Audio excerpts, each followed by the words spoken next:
Hey everyone, this is Josh with Ohio Urban Legends. Today we're in Cleveland, Ohio at Brookmere Cemetery checking out this cool setup around these tombstones. But what could they be? Some say these are bells, or were bells, that would keep away evil spirits from going into the tombstones. Pretty creepy. Or are they just ornaments that make the family site more prominent around the cemetery? Okay, have you ever heard of the sayings, saved by the bell, or for whom the bell tolls, or dead ringer? Some say that those origins were from these bells. Back in the 17th, 18th, 19th century, people were scared that they would be buried alive.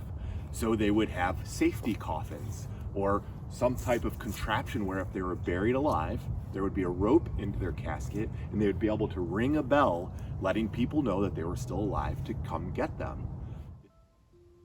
Okay, let's look into these. If you happen to be buried alive and rang the bell, were you saved by the bell, considered a dead ringer, or is that where from whom the bell tolls comes from? Let's look into each of these. So saved by the bell is actually from the 19th century and is referenced from boxing. When the end of a round was finished, a bell would ring, and if a boxer was almost defeated, he was saved by the bell. He made it to the next round. What about dead ringer? Now let's break this one down. The term dead ringer also originated from the 19th century, and it could have some traces to boxing, but we're going to talk about horse racing, where the ringer was a fast horse made to look like a slower horse to defraud the bookies when betting. Now it's possibly the same thing with boxing. The boxer was made to look like an amateur to trick bookies and bettors out of our money. You might also hear about a ringer in golf or other sports. Now, dead in this instance is referenced to being accurate, dead on, or dead right, or he or she is a dead ringer. They are really good. And lastly, for whom the bell tolls. Now, this comes from a couple resources, the first being from John Donne, who is an English scholar, amongst other things. But in his book he wrote in 1624, and I'm going to skip over a bunch here, he writes, "Any man's death diminishes me, because I am involved in mankind, and therefore never send to know for whom the bell tolls, it tolls for thee."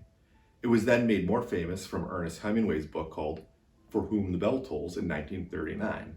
And then, of course, I can't leave out Metallica's song For Whom the Bell Tolls from 1984 on the Ride the Lightning album.